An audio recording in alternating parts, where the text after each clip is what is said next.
तो चलिए बिना किसी देरी के सीधे मुद्दे पर आते हैं। आज के इस विश्लेषण में हम दुनिया के सबसे संवेदनशील और सबसे ज्यादा निगरानी वाले भौगोलिक क्षेत्रों में से एक पर नजर डालने वाले हैं, हॉर्मुज़ जलडमरू मध्य, जिसे हम अक्सर स्ट्रेट ऑफ हॉर्मुज़ भी कहते हैं।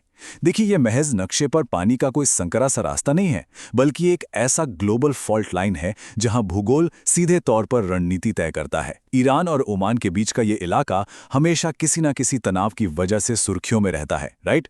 लेकिन आज हम इसके उस पहलू को समझने वाले हैं जो शायद ही कभी खबरों में आता है। इस क्षेत्र से जुड़ी जो बात सबसे पहले दिमाग चकरा देती है वो है ये विशाल नंबर 2 करोड़। साल 2024 के आंकड़ों को ही देख लें तो हर दिन लगभग 2 करोड़ बैरल कच्चा तेल इस संकरे रास्ते से होकर गुजरता है। और इतना ही नहीं, दुनिया के लिक्विफाइड नेचुरल गैस यानी एलएनजी व्यापार का 5वां हिस्सा भी यहीं से जाता है। मतलब ये सिर्फ एक जल मार्ग नहीं है यार, ये लिटरली ग्लोबल एनर्जी की लाइफलाइन है। यहां एक छोटी सी भी रुकावट आई तो समझ लीजिए दुनिया भर के बाजारों में खलबली मचना तय है।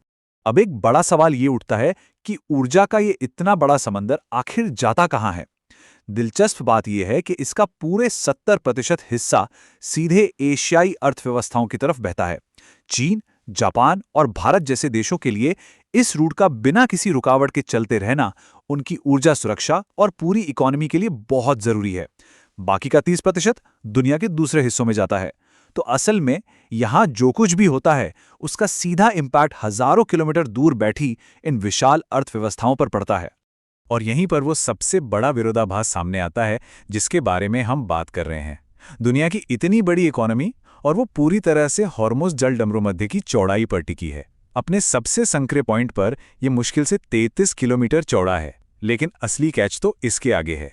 जहाज़ों के इस्तेमाल लायक शिपिंग लेन दोनों दिशाओं में सिर्फ 3-3 किलोमीटर की है। जरा सोचिए, दुनिया के सबसे बड़े सुपर टैंकर इस बेहद संकरी पट्टी से होकर गुजरते हैं। ये सच में एक ऐसी जगह है जहां गलती की कोई गुंजाइश नहीं होती।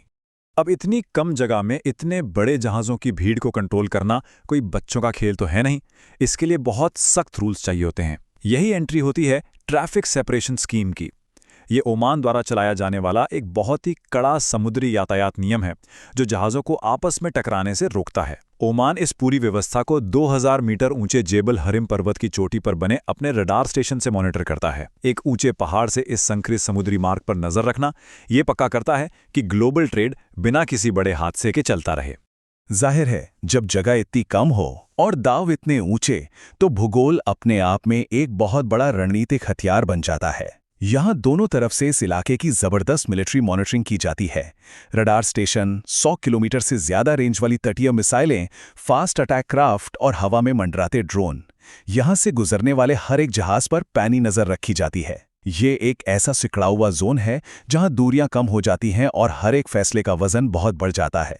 विरोधाभास, सैन्य साये के पार। हम अक्सर इस इलाके को सिर्फ मिलिट्री और टेंशन के चश्मे से ही देखते हैं। लेकिन चलिए अब तस्वीर का दूसरा पहलू देखते हैं जो इसके बिल्कुल उलट है। ये कॉन्ट्रास्ट सच में हैरान कर देने वाला है। एक तरफ हमारे सामने इस क्षेत्र की वो कठोर सच्चाई है, रडार स्टेशन, मिसाइलें और ड्रोन्स जो मॉडर्न पावर और सिक्योरिटी को दिखाते हैं। लेकिन दूसरी तरफ ठीक उसी जगह पर हवा से बातें करते पुराने पारंपरिक विंड टावर, नमक की रहस्यमयी चमकती गुफाएं और एकदम शांत मैंग्रोव के जंगल मौजूद हैं। ये सोचना ही कितना अद्भुत लगता है कि कैसे आज की जियोपॉलिटिक्स के सबसे ठंडे और कठोर हथियार इस इलाके के प्राचीन और एकदम प्राकृतिक तत्वों के साथ कदम से कदम मिलाकर चल रहे हैं।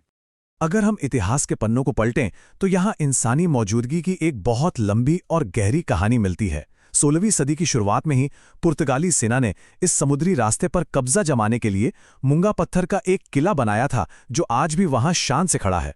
उससे भी सदियों पहले लॉफ्ट के पुराने शहर में चिलचिलाती गर्मी से बचने के लिए वास्तुकला का बेहतरीन नमूना विंड टावर बनाए गए थे। और तो और ये परंपराएं आज भी जिंदा हैं। इसका सबसे बड़ा सबूत है 2011 में ईरानी लेंस नाव निर्माण को मिला यूनेस्को का दर्जा। केशम द्वीप का एक और नजारा तो सच में किसी टाइम मशीन में बैठने जैसा लगता है। वहां लकड़ी के बड़े बड़े जहाजों के ढांचे धीरे धीरे रेत से ऊपर उठते हुए दिखाई देते हैं। इन्हें लेंज नावें कहा जाता है। और पता है सबसे खास बात क्या है? इनका निर्माण आज भी सदियों पुरानी तकनीकों का इस्तेमाल करके लगभग पूरी तरह से हाथों से किया जाता है। कारीगर लकड़ी के घुमावदार तख्तों को इतनी बारीकी से जोड़ते हैं कि बीच में कोई गैप ही नहीं दिखता। ये यूनेस्को से मान्यता प्राप्त एक ऐसी प्राचीन कला है जो इस तनाव भरे जल डमरू मध्य के किनारे आज भी खामोशी से अपना काम कर रही है। इंसान और संस्कृति से थोड़ा आगे बढ़े तो केशम द्वीप मिडिल ईस्ट का पहला यूनेस्को ग्लोबल जियो पार्क भी है। यहाँ की जमीन देखकर ऐसा लगता है मानो समय ने खुद इसे बहुत फुर्सत में तराशा हो।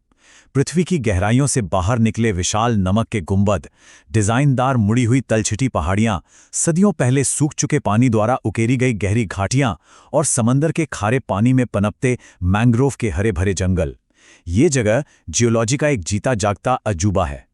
छिपा हुआ भूवैज्ञानिक कैनवस। होर्मुज द्वीप सिर्फ एक मिलिट्री बेस या तेल का रास्ता नहीं है। ये एक ऐसी जगह है जहां कुदरत के रंग पूरी तरह से खिल उठते हैं। रेनबो वैली के खनिजों का ये फैलाव किसी मास्टरपीस से कम नहीं है। जमीन के अंदर की हलचल और ज्वालामुखी की गतिविधियों ने इस पूरे द्वीप को इतने शानदार रंगों में रंग दिया है कि क्या कहने। आयरन ऑक्साइड की वजह से यहाँ एकदम गहरा लाल रंग दिखता है, सल्फर की वजह से सुनहरा और नारंगी, और नमक के भंडारों से एक क्रिस्टल जैसी सफ़ेद चमक पैदा होती है। ऐसा लगता है जैसे किसी बहुत बड़े आर्टिस्ट ने अपने ब्रश से एक विशाल कैनवस पर रंग बिखेर दिए हों। और ये मैजिक सिर्फ जमीन के ऊपर ही नहीं चल रहा है। हॉर्मुज की नमक गुफा को ही ले लीजिए। इसका बनना एक बहुत ही धीमी लेकिन कमाल की प्रोसेस है। सबसे पहले पृथ्वी की गहराई का भारी दबाव पुरानी खनिज परतों को ऊपर सतह की तरफ धकेलता है। फिर खनिज वाले पानी की छोटी छोटी धाराएं लगातार इस ठोस नमक को घोलने का काम करती हैं, और फाइनली इस धीमी प्रोसेस के चलते विशाल और रहस्यमयी गुफाएं अपना आकार लेती हैं। एक ठोस चट्टान धीरे धीरे नमक और परछाइयों की एक चमचमाती भूल भुलैया बन जाती है। फ्यॉर्ड्स के भीतर जीवन। अब अगर हम जल डमरू मध्य की दूसरी तरफ ओमान के मुसंदम प्रायद्वीप की ओर चलें तो वहां प्राचीन चूना पत्थर के ऊंचे पहाड़ सीधे समंदर में समा जाते हैं। जेबल हरिम का इकोसिस्टम इस बात का पक्का सबूत है कि जीवन चाहे तो किसी भी मुश्किल जगह पर अपना रास्ता निकाल ही लेता है। इन सूखे और खुरदरे पहाड़ों में प्रागैतिहासिक समुद्री जीवाश्म जड़े हुए हैं जो बताते हैं कि ये हिस्सा कभी समंदर के नीचे हुआ करता था। आज इन खड़ी चट्टानों पर फुर्तीली अरेबियन तहर बकरियां आसानी से दौड़ लगाती हैं, जबकि घाटियों में रेगिस्तानी लोमड़ियां अपना शिकार खोजती हैं। और आसमान में इजिप्शियन गिद्ध पहाड़ की गर्म हवाओं के सहारे एकदम शांत उड़ान भरते हैं। ये बहुत ही नाजुक लेकिन जबरदस्त तरीके से सर्वाइव करने वाला इकोसिस्टम है। और इस विशाल शांत परिदृश्य के बीच ओमान के उत्तरी छोर पर एक बहुत ही रिमोट गांव बसा है, कुम्जा। यहाँ मानवीय संस्कृति का एक बेहद अनूठा रूप आज भी जिंदा है। यहाँ के लोग कुम्जारी भाषा बोलते हैं। ये एक बहुत ही दुर्लभ भाषा है जो फारसी, अरबी और इस इलाके की बहुत पुरानी बोलियों का एक खूबसूरत मिक्सचर है। ये गांव और इसकी सदियों पुरानी मछली पकड़ने की परंपराएं चीख चीख कर बताती हैं कि कैसे इस संकरे और हमेशा हाई अलर्ट पर रहने वाले मार्ग के किनारे एक प्राचीन संस्कृति आज भी मजबूती से खड़ी है। ये एक बहुत ही पावरफुल विचार है जो आज की हमारी इस पूरी चर्चा को एकदम सटीक तरीके से समेटता है। पृथ्वी के सबसे तनावपूर्ण समुद्री मार्गों में से एक के किनारे भी प्रकृति शांति से अपने सबसे कोमल पलों का निर्माण करती है। सच में मॉडर्न दुनिया की तमाम जियोपॉलिटिकल उथल-पुथल, धमकियों और हथियारों के बीच लाल रेतीले समंदर के किनारे चमकती नमक की गुफाएं और शांत मैंग्रोव वन एक मौन गवाही देते हैं।